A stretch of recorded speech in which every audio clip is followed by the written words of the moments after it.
എല്ലാ കൂട്ടുകാർക്കും preliminary first ഇയറിൻ്റെ ഹദീസ് പാഠപുസ്തകത്തിലേക്ക് ഹൃദ്യമായ സ്വാഗതം. ഇന്ന് നമ്മൾ പഠിക്കുന്നത് ബാബുൽ മുറാഖബയാണ്.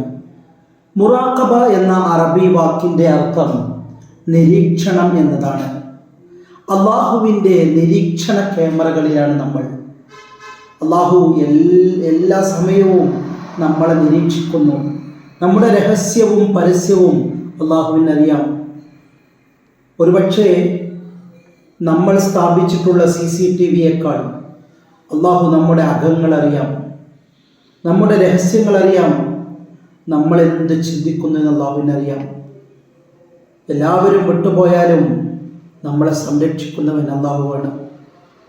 സൃഷ്ടികൾ നമ്മളെ വേദനിപ്പിക്കും, നമ്മളെ ഒറ്റപ്പെടുത്തും. സ്നേഹിച്ചവർ തന്നെയാണ് ഒരു മനുഷ്യനെ ഏറ്റവും കൂടുതൽ ദുഃഖിപ്പിക്കാൻ കഴിയുക എന്ന് പറയപ്പെടാറുണ്ട്. അള്ളാഹുവിൻ്റെ നിരീക്ഷണ ക്യാമറയിലാണ് നമ്മൾ. നമ്മുടെ ഓരോ അനക്കവും അടക്കവും അള്ളാഹു നോക്കുന്നുണ്ട്.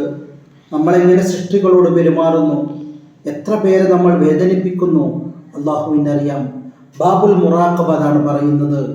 സൃഷ്ടികൾക്ക് മുന്നിൽ നമ്മൾ നമ്മളെക്കുറിച്ച് ഉണ്ടാക്കുന്ന ഇമേജിനപ്പുറത്ത് നമ്മുടെ ശാരീരിക ഇച്ഛയുടെ തെറ്റുകളുടെ കുറ്റങ്ങളുടെ ഒരു ലോകമുണ്ട് നമുക്ക്. ഇത് അള്ളാഹു കാണുന്നുണ്ടെന്നുള്ള ഓർമ്മ വേണം. ഹറാമുകൾ ചെയ്യുമ്പോൾ നമ്മൾ ഓർക്കണം, അള്ളാഹു ഇത് കാണുന്നുണ്ട്. മറ്റുള്ളവരെ ചീത്ത പറയുമ്പോൾ നമ്മൾ നോക്കണം, അള്ളാഹു ഇത് കാണുന്നുണ്ട്. മറ്റുള്ളവരുടെ കണ്ണുനീരിന് നമ്മൾ കാരണമാകുന്നുണ്ടെങ്കിൽ നമ്മൾ ചിന്തിക്കണം, അള്ളാഹു ഇത് കാണുന്നുണ്ട്. ഇന്ന റബ്ബക ലബിൽ മിർസാദ്, അള്ളാഹു ഒളിഞ്ഞിരിക്കുന്നുണ്ട്, നിങ്ങൾ നോക്കുന്നുണ്ട് അള്ളാഹു. അൽ ആയാത്തുൽ ഖുർആനിയ, ഖുർആനിക വചനങ്ങൾ. അല്ലദീ യറാക, അള്ളാഹു നിങ്ങളെ നോക്കുന്നുണ്ട് നബിയെ. ഹീന തഖൂമു, നിങ്ങൾ നിന്ന് നിസ്കരിക്കുമ്പോൾ. വതഖല്ലുബക ഫിസ്സാജിദീൻ, അള്ളാഹുവിൻ്റെ മുന്നിൽ സാഷ്ടാംഗം നമിക്കുമ്പോഴും അള്ളാഹു നിങ്ങളെ കാണുന്നുണ്ട് നബിയെ. വഹുവ മഅക്കും, അള്ളാഹു നിങ്ങളോടൊപ്പമുണ്ട്. ഐനമാ കുൻതും, നിങ്ങൾ എവിടെയാണെങ്കിലും അള്ളാഹു നിങ്ങളോടൊപ്പമുണ്ട്. യഅലമു ഖായിനത്തുൽ അയ്ൻ, കണ്ണിൻ്റെ ചതിയെക്കുറിച്ച് അള്ളാഹുവിനറിയാം. വമാ തുഖ്ഫി സുദൂർ, നിങ്ങൾ നിങ്ങളുടെ മനസ്സിൻ്റെ ഉള്ളിൽ ഒളിപ്പിച്ച തിന്മകളൊക്കെ അള്ളാഹുവിനറിയാം. അൽ ഇസ്ലാമു മാഹുവ, ജിബ്രീൽ അലൈഹിസ്സലാം വിശുദ്ധ പ്രവാചകന്റെ സന്നിധിയിൽ വന്ന് ചോദിക്കുന്നു, നബിയെ എന്താ ഇസ്ലാം? ഒന്ന് ഷഹാദത്ത് കലിമയാണ്, 2 മുഹമ്മദ് നബി അള്ളാഹുവിൻ്റെ റസൂലാണെന്ന് പറയലാണ്, 3 ഇഖാമത്ത് സ്വലാത്ത് നിസ്കാരം നിലനിർത്തലാണ്, 4 ഇത്താവു സക്കാത്താണ് സക്കാത്ത് കൊടുക്കലാണ്, 4 സിയാമു റമദാൻ മാസം നോമ്പ് നിൽക്കലാണ്, 5 ഹജ്ജുൽ ബൈത്ത് ഹജ്ജ് ചെയ്യലാണ്. അപ്പോൾ ഷഹാദത്ത് അല്ലാ ഇലാഹ ഇല്ലല്ലാഹ് വ അന്ന മുഹമ്മദ് റസൂലുള്ളാഹ് വ ഇഖാമസ് സ്വലാത്തി വ ഇതാഅസ് സക്കാത്തി വ സിയാമു റമദാൻ വ ഹജ്ജുൽ ബൈത്ത് ഇൻ ഇസ്തതാഅ ഇലൈഹി സബീല.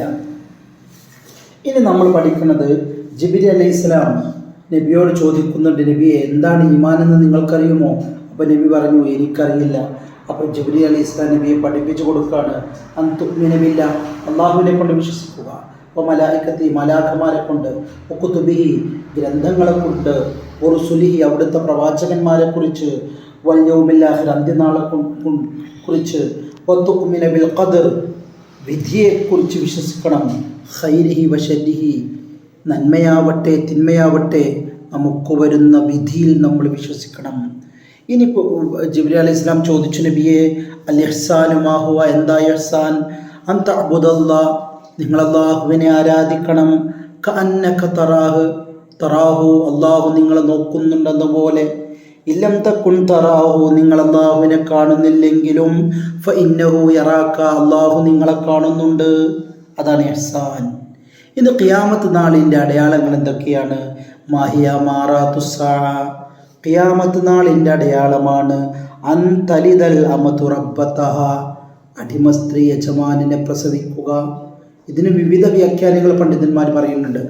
അടിമകൾ കൂടി കൂടി കൂടി അവസാനം അടിമകൾ നേതൃത്വത്തിലേക്ക് വരിക എന്നതാകാം. അല്ലെങ്കിൽ ചീത്തയാളുകൾ സമൂഹത്തിൻ്റെ പൗരപ്രമാണിമാരായി വരുന്നതാകാം. ചീത്ത ആളുകൾ സമൂഹത്തെ നയിക്കുന്നതായിക്കാണ് സാധ്യതയുണ്ട്.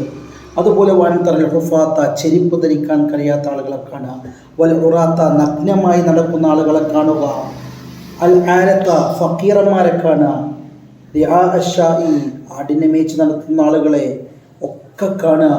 എങ്ങനെയാണ് അവർ കാണുന്നത്? യതത്വാവലൂന ഫിൽ ബുൻയാൻ, വലിയ വലിയ കെട്ടിടങ്ങൾ ഉണ്ടാക്കുകയാണ് ഭിക്ഷക്കാർ. അത് ഖിയാമത്ത് നാളിന്റെ അടയാളമാണ്. ഇനിയോ മൻ കാന സായിലു, പ്രവാചകനോട് ചോദ്യം ചോദിച്ചതൊക്കെ പഠിപ്പിച്ചു കൊടുത്തതാരാ? ജിബ്രീൽ അലൈഹിസ്സലാമായിരുന്നു. ഇനി അടുത്ത ചോദ്യം നോക്കൂ. ഖാല റസൂലുള്ളാഹി സ്വല്ലല്ലാഹു അലൈഹി വസല്ലം, നബി സല്ലല്ലാഹു അലൈഹി വസല്ലം തങ്ങൾ പറഞ്ഞു അലി റളിയല്ലാഹു അൻഹുവിനോട്, ഇന്നി ഉഅല്ലിമുക ബികലിമാത്തിൻ, ഞാൻ നിങ്ങൾക്ക് കുറച്ച് കാര്യങ്ങൾ പറഞ്ഞുതരാം. ഏതാണ് ആ കലിമാത്ത്? യഹ്ഫദില്ല, അലിയാരെ തങ്ങളെ അള്ളാഹുവിനെ സൂക്ഷിക്കണം നിങ്ങൾ, എന്നാൽ യഹ്ഫദക, അള്ളാഹു നിങ്ങളെയും സൂക്ഷിക്കും. യഹ്ഫദില്ല, നിങ്ങൾ അള്ളാഹുവിനെ സൂക്ഷിക്കുക. തജിദുഹു തുജാഹക, എന്നാൽ അള്ളാഹു നിങ്ങളുടെ മുന്നിൽ വരും. വഇദാ സഅൽത, നിങ്ങൾ ചോദിക്കുന്നുണ്ടോ, ഫസ്അലില്ല, അള്ളാഹുവിനോട് ചോദിക്കണം. വഇദസ്തഅൻത, നിങ്ങൾ സഹായം തേടുകയാണെങ്കിൽ ഫസ്തഇൻ ബില്ലാ, അള്ളാഹുവിനോട് സഹായം തേടണം. ഇനി അള്ളാഹിൻ്റെ ദേഷ്യം എന്താ? മാഹിയ ഗീറത്തുള്ള അള്ളാഹു. ബാബുൽ മുറാഖബയുടെ 2ാമത്തെ ക്ലാസ്സിലേക്ക് ഹൃദ്യമായ സ്വാഗതം. വിശുദ്ധ പ്രവാചകൻ സല്ലല്ലാഹു അലൈഹി വസല്ലമ തങ്ങൾ മഹാനായ അലി ഇബ്നു അബി ത്വാലിബ് റളിയല്ലാഹു അൻഹുവിനോട് പറഞ്ഞു, അലിയാർ തങ്ങളെ, ഞാൻ നിങ്ങൾക്ക് ചില വചനങ്ങൾ പഠിപ്പിച്ചു കൊടുക്കാം. ഖാല റസൂലുള്ളാഹി സ്വല്ലല്ലാഹു അലൈഹി വസല്ലം, വിശുദ്ധ പ്രവാചകൻ പറഞ്ഞു, ഇന്നി ഉഅല്ലിമുക ബികലിമാത്തിൻ, ചില വചനങ്ങൾ ഞാൻ നിങ്ങൾക്ക് പഠിപ്പിച്ചു തരാം. ഏതാണ് ആ വചനങ്ങൾ? യഹ്ഫദില്ല, അലിയാരി തങ്ങളെ, നിങ്ങൾ അള്ളാഹുവിനെ സൂക്ഷിക്കണം. യഹ്ഫദക, എന്നാൽ അള്ളാഹു നിങ്ങളെയും സൂക്ഷിക്കും. യഹ്ഫദില്ല, അള്ളാഹുവിനെ നിങ്ങൾ സൂക്ഷിക്കണം, എന്നാൽ തജിദുഹു തുജാഹക, അള്ളാഹുവിൻ്റെ സാന്നിധ്യം നിങ്ങളുടെ മുന്നിലെത്തും. ഇദാ സഅൽത ഫസ്അലില്ല, ചോദിക്കുകയാണെങ്കിൽ അള്ളാഹുവിനോട് ചോദിക്കണം. ഇദസ്തഅൻത ഫസ്തഇൻ ബില്ലാ, സഹായം തേടുകയാണെങ്കിലോ അള്ളാഹുവിനോട് സഹായം തേടണം. ഇനി മാഹിയ ഗീറത്തുള്ള, അള്ളാഹുവിൻ്റെ ദേഷ്യം എപ്പോഴാണ് ഉണ്ടാവുക? അയ്യഅ്തിയൽ മർഉ മാ ഹറമല്ലാ, അള്ളാഹു ഹറാമാക്കിയതൊരു സൃഷ്ടി കൊണ്ടുവന്നാൽ. ഇനി മനിൽ കയ്യിസു, ആരാ ബുദ്ധിമാൻ? അൽ കയ്യിസു മൻ ദാന നഫ്സ, ശരീരത്തിൻ്റെ ഇച്ഛകളെ കീഴ്പ്പെടുത്തിയവനാണ് ബുദ്ധിമാൻ. വഅമില ലിമാ ബഅദൽ മൗതി, മരണാനന്തര ജീവിതത്തിന് വേണ്ടി പ്രവർത്തിച്ചവൻ, അവനാ യഥാർത്ഥ ബുദ്ധിമാൻ. മനിൽ ആജിസു, ആരാശക്തൻ? മനിത്തബഅ നഫ്സഹു ഹവാഹ, ആരാണോ ദേഹേച്ഛ പിന്തുടരുന്നവൻ. വതമന്ന അലല്ലാ, അള്ളാഹു എല്ലാം തരുമെന്ന് ചിന്തിച്ച് മടിയനായിട്ടിരിക്കുന്നവൻ.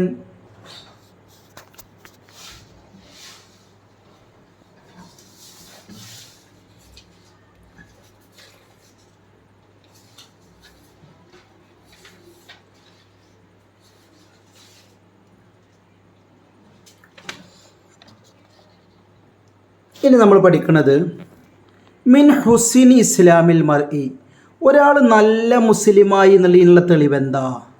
എന്താണ്? തർക്കുഹു മാലാ യഅ്നീഹി, അനാവശ്യത്ത് കാര്യങ്ങളിൽ ഇടപെടാതിരിക്കുക.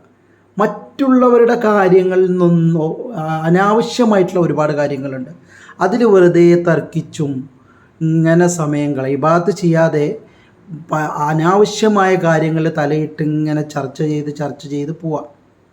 ഇനി ഇതിലെന്ത് പറയുന്നുണ്ട്? മാഹിയ ഖിസ്സത്തുൽ അബ്റസ് വൽ അഖ്റഅ വൽ ആമ, ഒരു കുഷ്ഠരോഗിയുടെയും ഒരു കഷണ്ടി തലയൻ്റെയും ഒരു അന്ധൻ്റെയും കഥ പറയുന്നുണ്ട് ഇതിൽ. അല്ലാഹു സുബ്ഹാനഹു വ തആല ഒരു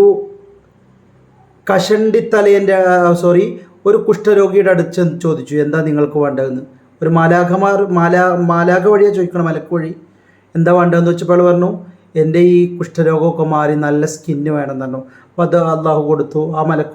നമ്മളിന്ന് പഠിക്കുന്നത് ബനു ഇസ്രായേലിൽ സംഭവിച്ച ഒരു കഥയാണ്. മാലാഖമാർ പ്രത്യക്ഷപ്പെടുകയാണ്.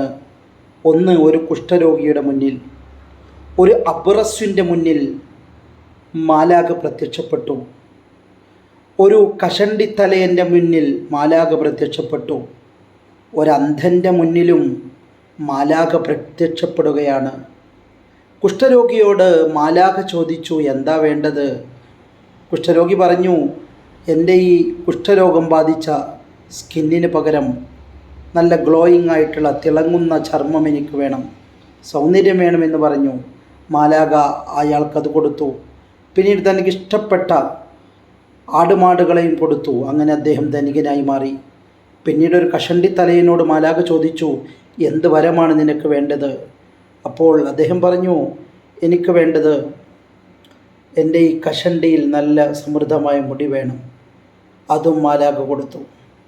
പിന്നീട് അയാൾക്ക് എത്ര സമ്പത്ത് വേണോ ജീവിക്കാൻ, മൃഗങ്ങൾ വേണോ, അതൊക്കെ കൊടുത്തു. പിന്നീട് ഒരു അന്ധൻ്റെ അടുത്ത് വന്നു, എന്താണ് താങ്കൾക്ക് വേണ്ടത്? അദ്ദേഹം പറഞ്ഞു, എനിക്ക് കണ്ണുകൾ വേണം ഈ സുന്ദരമായ പ്രപഞ്ചത്തെ നോക്കിക്കാണാൻ. അത് മാലാക കൊടുത്തു. മാത്രമല്ല അദ്ദേഹത്തിന് ജീവിക്കാനുള്ള സ്വത്തുക്കളും മൃഗങ്ങൾ കൊടുക്കുകയാണ്, ജീവിക്കാൻ ആവശ്യമായിട്ടുള്ള. പിന്നീട് കാലങ്ങൾ കഴിഞ്ഞു. ഇവർ സമ്പന്നരായി ഇങ്ങനെ ജീവിക്കുമ്പോൾ വീണ്ടും മാലാക പ്രത്യക്ഷപ്പെടുകയാണ്. ഇത്തവണ മാലാക പ്രത്യക്ഷപ്പെട്ടത് ഒരു ഭിക്ഷക്കാരൻ്റെ രൂപത്തിലാണ്. അദ്ദേഹം ഭിക്ഷക്കാരൻ്റെ രൂപത്തിൽ വന്നു. ഓരോ ആളുകളോടും ചെന്ന് ചോദിച്ചു, നിങ്ങൾക്ക് അള്ളാഹു തന്ന സ്വത്തിൽ നിന്ന് എനിക്ക് എന്തെങ്കിലും തരുമോ? പക്ഷേ ആരും ഇദ്ദേഹത്തെ സഹായിക്കാൻ സന്നദ്ധനായില്ല, അന്ധനായ മനുഷ്യനൊഴികെ. അവരൊക്കെ പറഞ്ഞു, ബാക്കിയുള്ള ആളുകളൊക്കെ പറഞ്ഞു, ഇത് ഞങ്ങൾ സമ്പാദിച്ചതാണ്. പക്ഷേ അന്ധനായ ആ വ്യക്തി പറഞ്ഞു, നിങ്ങൾക്ക് ഇഷ്ടമുള്ളതെന്തും എൻ്റെ ഈ മുതൽ നിന്ന് എടുത്തുകൊള്ളുക. അപ്പോൾ അന്ധന് വേണ്ട എല്ലാ സൗകര്യങ്ങളും മാലാക ചെയ്തു കൊടുത്തു. ബാക്കിയുള്ള കഷണ്ടിക്കാരനെയും അതുപോലെ തന്നെ കുഷ്ഠരോഗം ബാധിച്ച ആളെയും പൂർവ്വസ്ഥിതിയിലേക്ക് തന്നെ മാറ്റുകയും ചെയ്തു.